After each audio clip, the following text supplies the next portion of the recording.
right, everybody, thank you so much for being here today. We're going to be talking about using Google Docs and Canvas for group work. And with us here is one of our faculty teaching fellows, Dr. Latricia Trites. She is an assistant professor. Oh, I'm a Full professor over in the TESOL. I'm actually the director of TESOL. Nice, congratulations. Over in the English and Philosophy department. And you have been teaching online for a long time, since what was it, 2001? Yeah. So she has lots of experience with online teaching and with using different tools to try to enhance student work. So thanks for being here. Happy to be here. Today, as Lilia said, we're going to talk about using Google Docs, and it's really, this is the second rendition of this workshop, and it's been quite rewarding because I've already heard feedback from people who attended on Monday, at least 3 of them, in fact one today, saying I've already implemented it in my classroom. So I was like, yes. So I basically, just a little bit of background as to where I started this. Last semester I was teaching an on-campus and an online version of our capstone class in the TESOL program. And the assignment that they typically had was each student had to select one of the chapters from our grammar textbook, which is a monster thing. And so they were to be the discussion leader, and then typically in the past they would do a teaching demonstration where they had designed a lesson and then demonstrated to the rest of the class. And I found that the students in the class seemed to be more passive and didn't really get the idea of how to implement the integration of grammar into the other skills. So this last semester what I did was I restructured my whole lesson and looked at how, on campus and online, they would facilitate the design of an activity. And so what they would do is present their content information and then suggest maybe 1 or 2 ideas, and then let the rest of the class go and do a workshop. And so they would have like 10-15 minutes to design a lesson. So works easily on campus. You say, okay, these 3, those 3, those 3. But online, what do you do? So that's one of the things that we really foster with our TESOL program is interactive classes. We always hold live chats. And so I used Google Docs in order to create shared documents that were online and that allowed us to share the features across during the live chat session.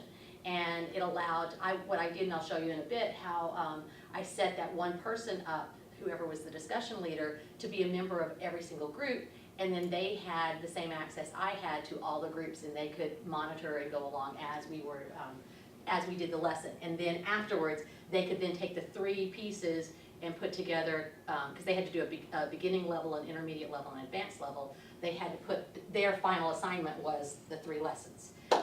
And so what I wanted to show was how I used Google Docs, how I set it up, and the features that made using Google Docs really beneficial for online interaction, because it allowed me to see it, it allowed the students to see it, and it became a really positive, real-time activity, as opposed to, how we kind of do now. Anyway, I think a lot of people, they do Google Docs, they share it, and they work on it, at their own time. But this allowed us to do it in, live time and synchronously, so it made it a really beneficial activity. So. Basically, why do we want to use the interactive features? As I said, our program, we've done it since 2001, and one of the things that we've really tried to prove is that the students who are taking the online classes are getting the same instruction that the on-campus classes are getting. And so what we find is that it really does help expand the group discussion. It expands group work online. It allows for students who are all over the world to work together. It allows them to develop group activities that can be completed outside of class time as well, without them having to physically meet, but they can meet at the exact same time, so they can synchronously meet. And it engages all of the students in the course materials. As I said, I found that the students weren't really engaged, so my task was, how do I engage everyone? And then they created a means for me to formally assess what's going on. And even last time, what we saw was people not actually catching on to what was going on, and you're able to catch it immediately. So if they're working synchronously during the chat session, then they have the opportunity, you can say, oh wait, somebody's not understanding what I'm supposed to be doing. So you could even do this as a sample activity to say, let's work through this activity first, and then I'm gonna send you off on your own to work on another project, and it will make sure that everyone is understanding what the assignment is. Oops, went the other one. So, Google Doc features, a couple of things, if you're not familiar with Google Docs, which I think you probably all are, what you notice is it's accessible through Canvas, it's accessible through Google Drive, and since our email system is through a Google system, all of our students have a Gmail account, which is what they're gonna need in order to use Google, use the Google Docs. It's easily used, has easily used word processing, data processing programs, so it's free. It's something that the students are, most of the students are extremely already familiar with it. It allows for live chat. It allows for creation of the idea of simultaneous creation, and it allows for more than one person to be working on a document at the exact same time. So a couple of things, if you haven't used it under collaboration in Canvas, it's a really simple process, and if you ever have problems, talk to Sherry, because she's our Canvas guru. But I went ahead and left this here because it's just a very straightforward setup. So with this, I'm going to kind of step out of this and go to my little Canvas page and show you. When you come into Canvas, pull it up, all you have to do is come down here to Collaborations, and you see the collaboration page show up, and it tells you that you can use either Google Docs or Etherpad. And it always defaults to Etherpad because it's alphabetical, so just make sure that you select Google Docs. And all you have to do is come in and give it a name. And so, for example, if I call it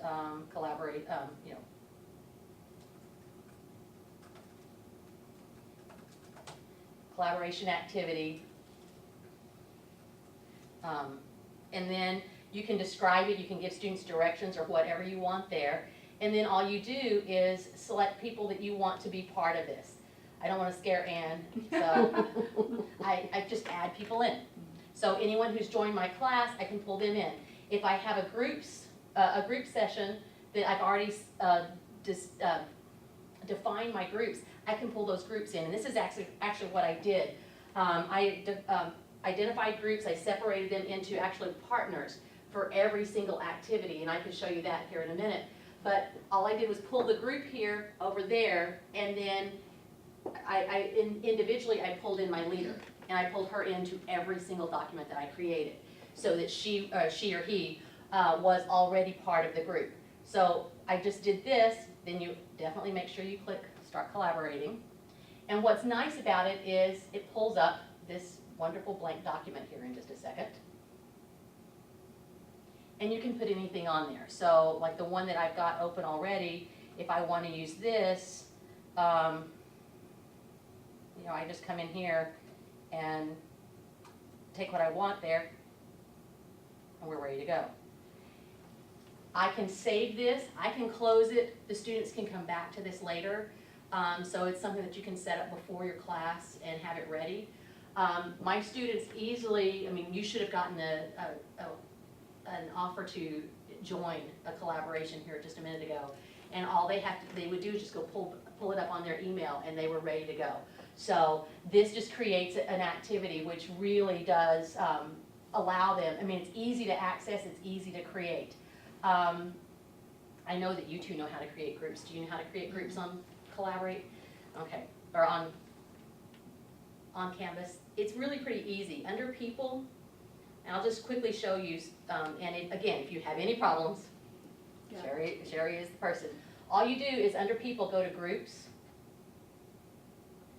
and then you just add a group. What I do is I add a group set, because I was having my students, I had like a class, well, I'll show you in a minute. I had, for every chapter, I had a chapter 8 group, and then within that I had groups inside of that. So I created a group here and would call it, collaboration. And then I never let my students allow self-sign up, because I really wanted to pick who worked with whom. Mm-hmm. And you could do it randomly, but I actually created mine manually. So you just get those options, and what happens is all of the students who are who are in your class automatically show up over here. Okay. And then all you can do, you can create subgroups here. So I could create, group A. Okay.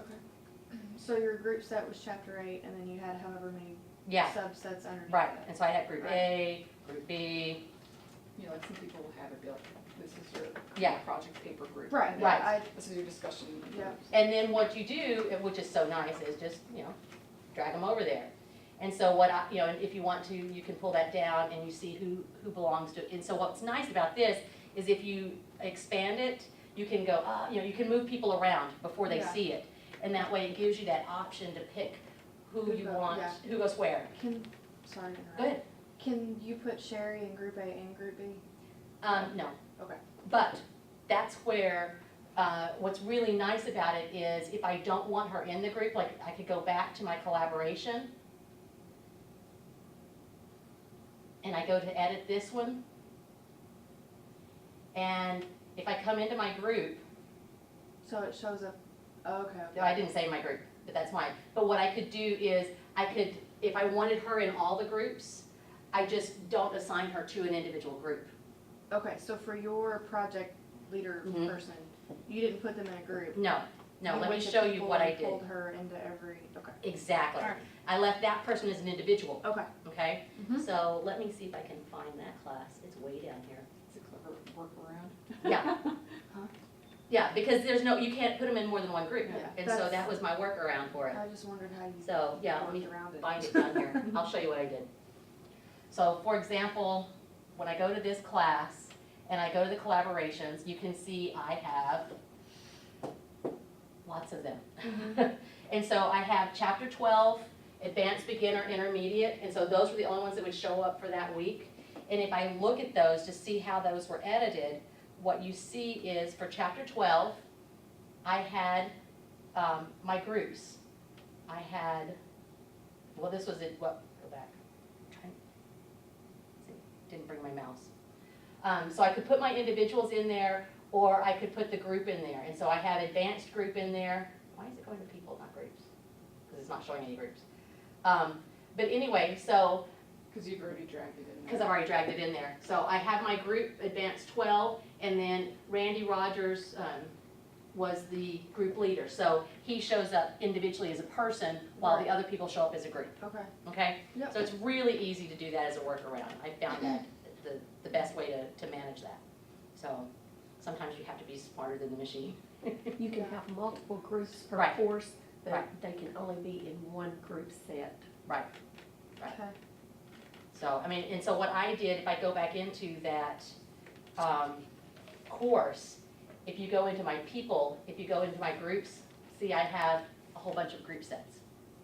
I have, so I have chapter 8, 9, 10, 11, 12, 13, 14, 15, 16. And then this one that I created the other day that's empty. But here are all my individual people. So as I go into this group set, if I go into chapter 8 group, then I have within that, I have 3 group sets.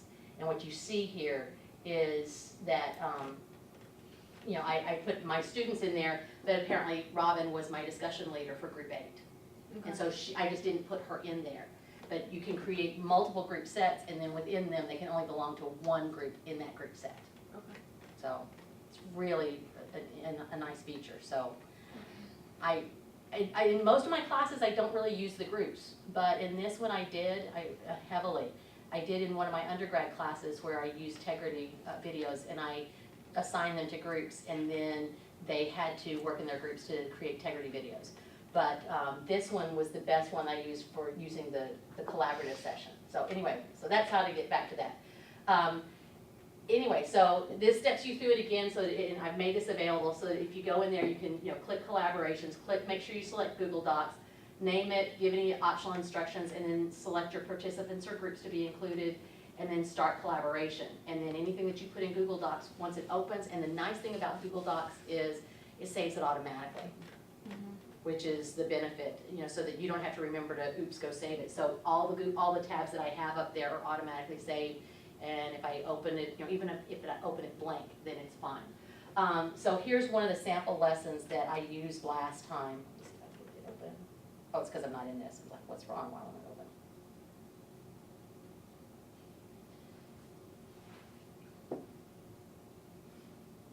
So when it opens, you can see this is actually the final project that the students put together, or will.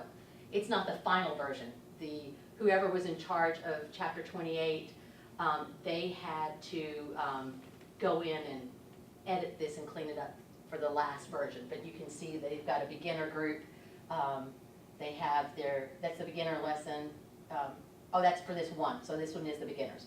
But what's really important, and I show you through the PowerPoint here in a second, you can't come back and see their chats, but you can see any official comments.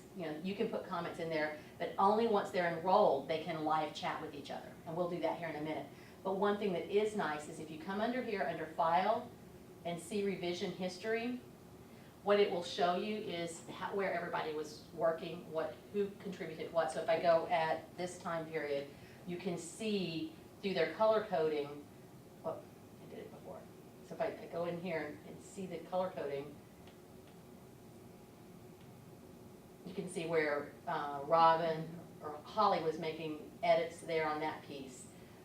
If I go down up to here, you can see where somebody else was editing at this time. And so any of the modifications that were being made, you can see, and this one's a good example, where two people are typing at the same time. And they may have been chatting over there, which during a live chat, you can actually watch them chat back and forth. But this is at least a nice record, as I mentioned before. It's a nice way to actually look at who's participating and when they're participating, because you've got a record. And if you've got no record of anybody even saying anything, see if I want to go back, I can click back to that version, and it's going to show me what Randy was doing here and where he added it. And so it lets me know who helped participate, who went on and did all the work. And you can tell at a glance if everyone was active or if there were people who were not active at all and didn't participate. I mean, obviously these two, Randy and Holly, were completely interactive here, and apparently looks like Holly was probably Robin, I think, was the discussion leader for that one. And so she probably popped in and made one comment and then let the two of them go back to work. And then afterwards came back later. So, but this is just a sample that I found to be just a good example of what was going on. Now, get back to this. Things to remember. For an archive, remember to record your session using Tegrity or some type of video recording system. I didn't do that, and I wish I had, because what's nice is you can actually see them chat. And if I had used the Tegrity during that, I would have it. And so next time I teach online, I will definitely do that. The interactive comments are only viewed during that collaboration session, but the participation record is saved, as I showed you. So that's where I've shown you, again, where to go to find it. Because even in the last talk that I gave after I'd said it, someone was, now where do I go again? So go to File, and then under See Revision History, and it gives you a record of their collaborative efforts. So now, how to record with Tegrity. Again, Tegrity is something you can talk to the ladies here. But before you begin it, start a Tegrity session, open it. And then my comment here, set Tegrity to photo, not video, is just so that you can, have you used Tegrity at all? I know how to use it, Uh-huh. but I haven't actually used it yet. I've just done The like tutorial, putting yeah, I haven't Okay. actually used it yet. I'm Okay. gonna Well- get there. Well, my comment is simply that as you're doing a Tegrity video, you don't there are two ways to set it up, and I can't show you here because Yeah. apparently mine disappeared and I've got to reinstall it. But you have two options, and they'll show you where you can actually have a live video of you talking, Right, or or your like an screen. image. Yeah. Well, it'll show your screen, but you either it'll have your screen on one side, and then over here in the corner, it'll have an image, or it'll have you talking. Okay. And while you're doing a collaboration, you really don't, if the students are doing the work, you don't want to be talking here, so I just say set that to photo, because you don't want, that to be a distraction, and you can just or you can leave that off. But start the recording, and remember that the recording starts immediately, so click pause. So get it set up, click pause until you're ready to go with the collaboration, and then click record. I had thought about trying to see if the Blackboard Illuminate recorded it, but it only records the Blackboard screen. It doesn't record everything that's going on. And at that time, I was actually using the Canvas, the big blue button. And so it didn't show everything. And that only saved for 2 weeks. So I couldn't go back after the fact and find stuff. So I just feel like this is a stopgap measure. And one nice thing, and I know Sherry will tell you this as well, you can upload it to YouTube. And I would recommend you do that because there's only so much bandwidth on Tegrity. And so I've got all of my stuff saved as a YouTube video. And so then you can save it later and something like that. It's really nice to have. And you can make your YouTube videos be restricted, so when Right. you get the link, you can Right. do it, or you can say private, no matter who Right. has the link, nobody can watch it, it's only for me. Right. So I usually restrict I make mine private or by invitation only kind of thing, because like my other students, when they did their other presentations at the end of the year, which is another workshop, they actually did teaching demonstrations using that, and then I uploaded them to YouTube, and then I could share those YouTube links with the rest of the class, but I had many of my students who were very shy. They didn't want to be on camera. And this is kind of the issue that I want to talk about is I had many Saudi women who, due to their culture, you will never see their face on camera. And so they were, what do I do? I'm like, you can use this and you don't even have to show your face. But they used a Tegrity video to record it, and then we just uploaded it to YouTube, and then the men who would not normally be able to see their faces were able to watch the videos. There was no face, and then they could comment and critique back and forth. So, but the nice thing about the recording is, I mean, the Tegrity, it's nice to be able to use immediately, but then you can upload it to YouTube in order to save it, forever, because then it's your account, and, it's not here on the university account. But I won't go into Tegrity anyway. So, what I'd like to do, this is mine from the other day, so it's got the other groups that I had created. I'd like for us to practice, just so you can kind of get the feel for what goes on. So open your Google Doc that I invited you to join. You should have received an email that asks you to join. The key is, it's just a simple activity, it's just a fun game. The key is, you cannot say anything to each other. You have to type it, okay? And you can use the chat feature to discuss and to collaborate, and you may type simultaneously. So I'm going to get out of this and open up my Google Doc. I see you're all there.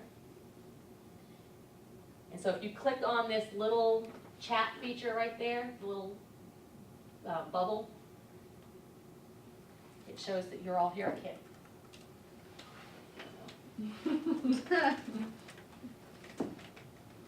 So I will give you about, I somehow know that you all will master this very quickly. Give you a couple minutes. Basically, you're to use the letters in your first names that are provided here and write down as many words as you can that are 3 letters or more. The rules are, well, I'm going to give you more than 3 minutes here, but the rules are the letters must be touching. And they don't have to be in a straight line, and we'll just see how quickly we get. By the way, this comes from a website called 40 Icebreakers for Small Groups. So I will let you begin, and you can decide if you want a strategy or anything like that, and you can chat over there. So, begin. Ooh, nice one. She was thinking about this one. I want to know how. S-H-I. How did you get shirt from there? She See, came how down she- to the R and it's back true. up to the T. Yeah, see how it goes up and down? Kind of at an angle. Where'd you, oh, so, See, SH next to each other, I's above R, S-H-I. T. See oh, how it goes diagonal? S-H-I. No, go Can I up. do that? S-H, go up to the I. Oh, S-H-I. Yeah. Oh, There you gotcha. Cause see, I was looking at the other way, yeah, okay. So wait a minute, wait. I just screwed up. That's fine. They have to connect, right? Yeah, somehow. Okay, I screwed that up. I guess I should have done it this way.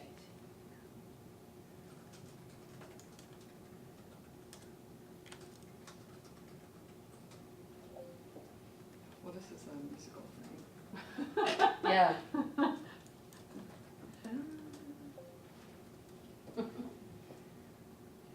tease? Me. That was a good one too. I don't think it, Serious. it doesn't work though. I took it out, it doesn't work.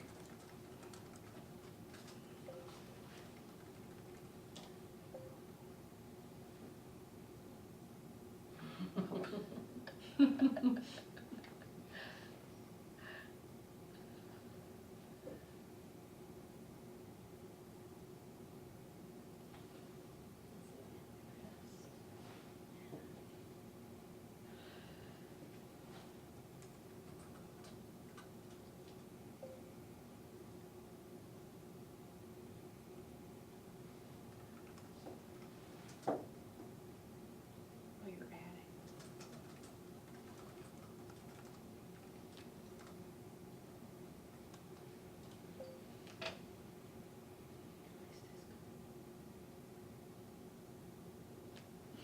I'm not very good at that. That's why I gave you more than 3 minutes. Thank you. Oh, man.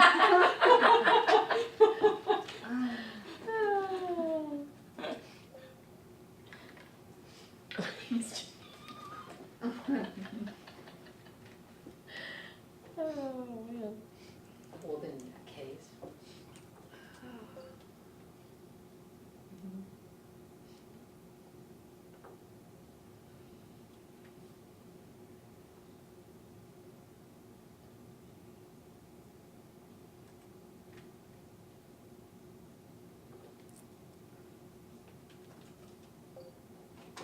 Oh, you're doing them over there. No, I'm just suggesting. Oh, I had hers already. Mine's like, Oh, yeah. Yes, that's exactly what it is, like boggle. Oh, I didn't see those. It's very much like Boggle.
stop now. You get the idea. It kind of becomes fun. I thought, yeah, let me add my name in, we'll see what happens, because by doing that, it gave us extra letters. I got lots of vowels. So, but what you notice here is that you can look at whoops, I did it again. Let me open it up here. You've got the tools here to see where people are interacting. And I mean, while this one was simple and we were kind of in a more competitive thing, but when I was working with my students, what you could see is the interaction happening. Well, what do you want to do? Well, I don't know. What should we put here? Hey, what about this? Well, I'll go look at this. And they would really strategize and say, let me go find a picture on this page. Let me go find a picture on that page. Or I've got a really great map that, website that we could pull from. And so we have that option there. The one thing that was nice is if students got lost, oh, thanks. If students got lost, they could say, I don't understand what's going on. And I was mapping all of these. Let me just go back down, pop back in. All three of mine showed up right across here. And so I could just flip from one to another. I mean, it's not as easy to see this time because we only had one group. But last time we had 3 groups, and so I would just pop back and forth from one group to the next. And you could easily tile those and kind of watch everybody. So if my discussion leader was in group 1 and I was in group 3 and someone in group 3 says, I'm having problems, I could say, hang on a second, let me go find the other person. And I could go in and say, group 3 needs some help. And she'd pop over there, or he'd pop over there and check group 3. And so it was really nice because it let you manage. And this is what I'm talking about. It gives you that whole idea of the hands-on. What are we doing right? What are we doing wrong? And it lets you see how interactive you can be. And so it allows them at a distance. And so my students who are all over the place can plan a time together to meet and to talk about something and to collaborate. And so they can do it in real time, because sometimes, doing it at different times, you spend so much time sending emails back and forth that this really is better. Hey, why don't we plan to meet at a particular time to do this? So let me go back to my PowerPoint. So basically that's it. There's some other options besides just Google Docs. You have Google Sheets, Google Slides, and Google Forms. And if we go back and look at those, if we just go into even into your email, when you come in here, you can come up to Google and open up your Google Files, and you can, right there, you can select Google Docs, Google Sheets, or Google Slides. You can see, it's got all of mine here. But if I want to go to Sheets, I can do the same thing. I can share it with the students. I can't do the Sheets through Canvas, but I could do the same feature here. And so if I wanted to look at, like here's a survey response when they wanted to do something, and it gives me the answers. I can work on this. I can do any type of document that I choose to work on. Let's see, where am I going? Go back here to Google. With Google Drive, with Google Sheets, you can come into Create, and this is just a simple way. Go in here. You can do a presentation. You can go into a form. And that one was a survey that was just trying to find out when the best time to give it. I asked my students, when would you prefer to have the test? Last semester, my students had my class in the afternoon and another class in the evening, and they needed to take a midterm. And I wanted to find out, or some of them had it in the evening, and I wanted to find out when would be the best date to give that midterm. So that's what I popped up there. So I just said, here are the 3 dates that I'm open to. When is the best day for you to take this? So that the majority of the students had all day to work on it, as opposed to having to stop what they were doing here, then go attend a 3-hour class. So you can create forms, and it allows you as a person to see, and the students can create them. This is something else I showed my students in class. They're doing surveys and in my research methods class, and they are creating their surveys through Google Forms, because by creating the form, they can ask the questions however they see fit, and then they give the link to their students or their participants, and then the participants can answer it, and it tabulates it for you, which makes it a lot easier than doing it on a piece of paper and then having to manually tabulate all of that. A couple of other features here with the Google go back to my create. One that I've never used is the drawing tool. And someone in the last session talked about how you can do it to do forms and charts and graphs and things like that.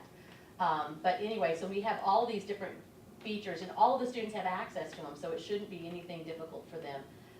And as I mentioned the last time with students, they have a tendency to be much more interactive and they already know about a lot of these.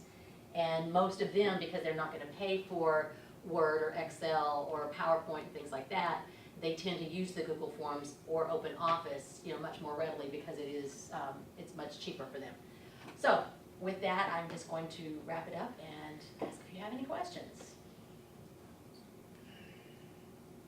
So, just for online classes, You can use it or for do you anything. feel like it would work for face-to-face stuff too? I think it would work for face-to-face, and if you're even in a computer lab, you could have them working immediately, but I find that they will work on it. And I've done things where even with the peer review stuff, where I've planned on them doing it in class, and if you make the link ahead of time, they'll go do it ahead of time before class and work on it. So, yeah, I think that you could assign a group project and say, here's your group project, you need to assign a time where you're gonna meet together and do this.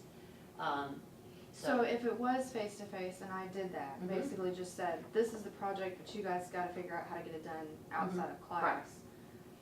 I could potentially give them the option. I could, Mhm. put them in groups and through Collaborate and say, you can do it this way or you can meet face-to-face, whatever, right? Well, yeah, Because but mine it's- aren't accountability. Yeah, that's one the person does issue. all- They could see Right. the room, and you would tell them, I know who did what, Right. because I could see the revision history. Right. Right, so when you have them turn it in, Mhm. do they submit it into Canvas Yes. just like any Mhm. other Yes. You assignment? could do Yes. it either as a Google Doc or as a Right. Word file. Okay. And what They I can was take doing, it from I had Collaborate a to- group leader, for all of mine, there was a group leader for this one class. And that one, their job was to clean it, after they had done the collaboration session, their job was to clean it up and make it into a presentable document. And they could save it, as Lilia said, they can save it as a Google Doc and submit it that way, if that's the option that you get posted on your session on Canvas, as to Mhm. options that you'll allow them to submit, Right. or whatever format that you want them to submit. So do we have to, you know how you put in just a second ago what the three of us Mhm. did? What came up on our screens was what you had put Mhm. into the Google Right, Doc. right. But if we want them to, I'm trying to figure out how to ask I give them a this. blank page, Yeah, Yeah. so. just like when I You create, could give them instructions. Right, On right. a different, right. you Well, know, as I showed you with when you create the collaboration you just session, left it you can blank. give the directions and you can just put you can just put the directions in there, here's your assignment. right, and then they just And then go with you- it. Then they have it, and when it opens up, it's a blank page. That's actually what my students did. When they Okay. shared it, it was a blank page, And they can so. go in and treat that just like any other, Mhm, like they could put Right. pictures on Right. it or whatever Right. they needed to do. exactly. Okay. And this was something we were discussing too. Then when students were like, well, I don't have a car, I don't have a way to get there, or things like that, Right. they have no excuse, they can just, plop on their laptop in their, in their pajamas, and it's Right. not really gonna matter. Okay. And they can meet with each other in real time, or what I had happen in my sessions, I had one student couldn't be there for one class. And so the other students, which you didn't see there, the other students said, in their chat, they said, okay, well, we're gonna leave this section for so-and-so because we know that she can't be here. And then the group leader sent them that note and said, hey, you're responsible for this section. And then they were able to come back later and do that. So you could make it synchronous, which I enjoy because they can chat back and forth. Right. But if it needs to be asynchronous, they can do it asynchronously, but they're gonna have to leave comments as opposed to Right, the bubbles. The live chat Yeah. stuff. You're gonna have to use the comments feature as opposed to the live chat. So are you the one, do you set up, if you do it synchronously, do you Mhm. tell them when you want them to meet? Like, how do you know? It depends, Is I that mean, how all three of them ended up? oh, well, I did At it the during same class time. time. We do a live class chat. And I Okay. said, okay, after we had done part of the lecture, I said, okay, now it's time, we're gonna shift to the grammar presentation. And I said, okay, you know, and I shifted in my chat, I shifted my leader role to the other person.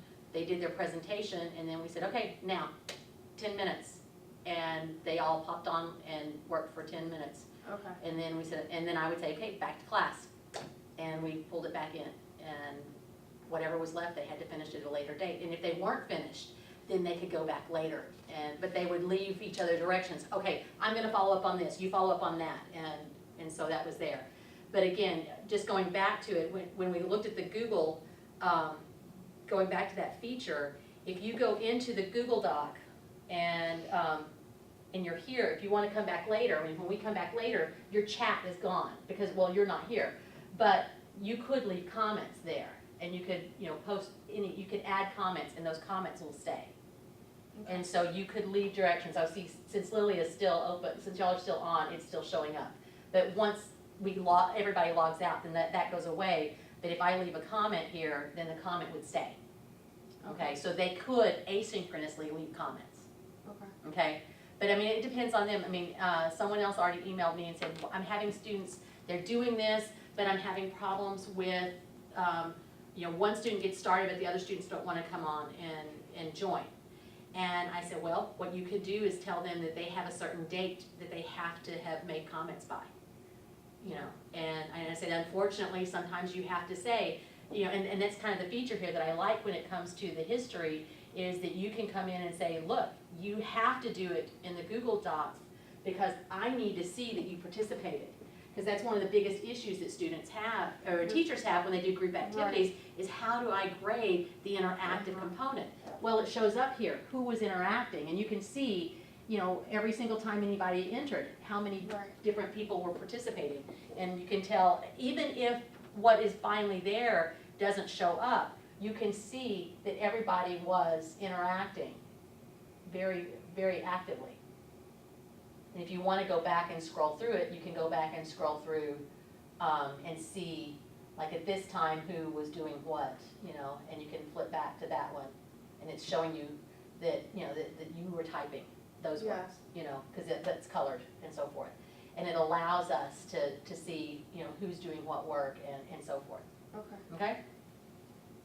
I did years ago, I had students work on a big paper, and what I would do is I created a Google Doc, and then, so I was the owner of it, and I shared it as editing rights with the student, so it's just me and the student. And so I said, if you worked on your paper throughout the semester, I can leave comments. Right. And you can keep tweaking it. So there's no reason that by the time you submitted your paper at the end of the semester, you shouldn't have 100. Right. If you wait till the last minute, there's nothing I could do. So I could throughout be like, oh, you know, Bob just added something, I could help them out right away, you know, like, so I can give, you know, ongoing feedback. Yeah, it's kind of like using the Word reviewing option. Like track. Yeah, and tracking changes or- track changes and so forth.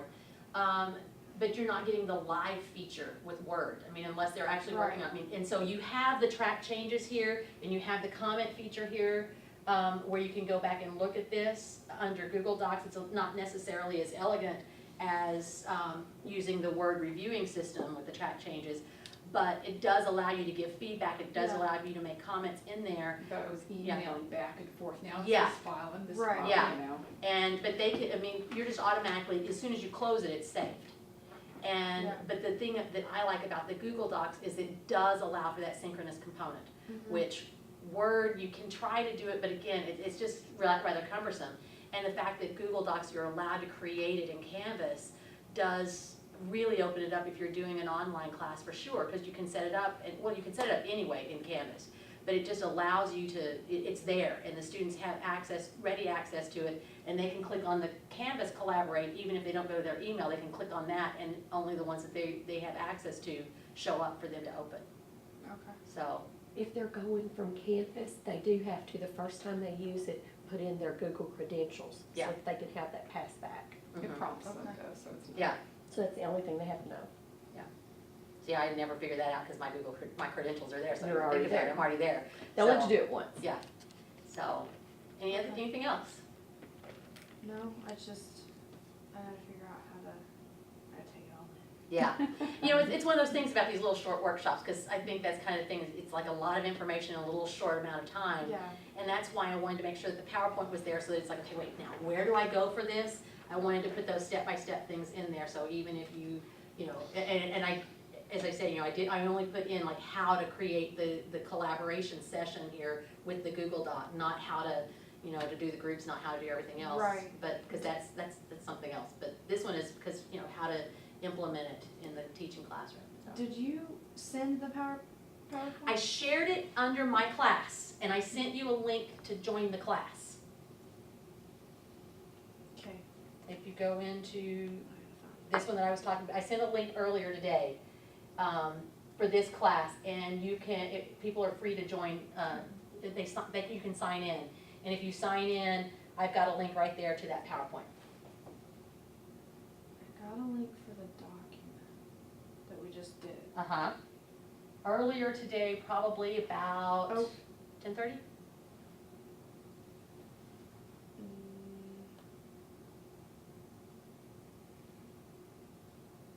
Because Sherry joined my class. I was gonna say, I don't. I forget what I called it. Let me- If you go down to settings, she can see the link, Yeah, and then she can just type it in. Sorry. that's okay. But I emailed it and made the link available so that everybody could see it. If you're So- in Canvas and put in that URL, Yeah, that's what you need. murraystate.instructure.com/enroll/PPENGD. Okay, I just totally forgot what was on there.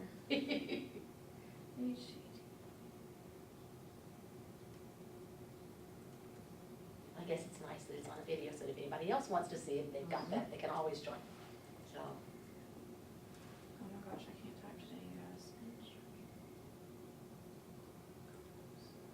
One thing I'll add to this is if you've got your students set up in groups, they have the ability within their group to set up their own collaborations. exactly. Okay. And that's exactly what I did with my group session, but again, Right. my workshop was on, I my got workshop was on using Google Docs. Mhm. But if you wanna do Google Groups, if you go into the collaboration session and set your students up, that's what I did for my other class. I just gave them a group for the entire, like, for each assignment, I assigned them to a group, and they have all the features. They can go in and create their own collaboration session, they can go in, and I made my Tegrity available to them so they could go in and do that, and they can access, they can do chats, and they can email back and forth within the group, They can do and web things like conferences, that. they can do all kinds of Yeah, things all of that, themselves. so, that's another, that's another workshop, so. Yeah, okay, I Okay. found it, I'm in. Okay. Thank you. So, yeah, and so that way you've got all the step-by-steps there, Okay, okay? cool. Anything else? Otherwise, thank you so much Okay, for being thanks here, we again. really Not a appreciate it. problem. Thank you. Happy to do it. Get out.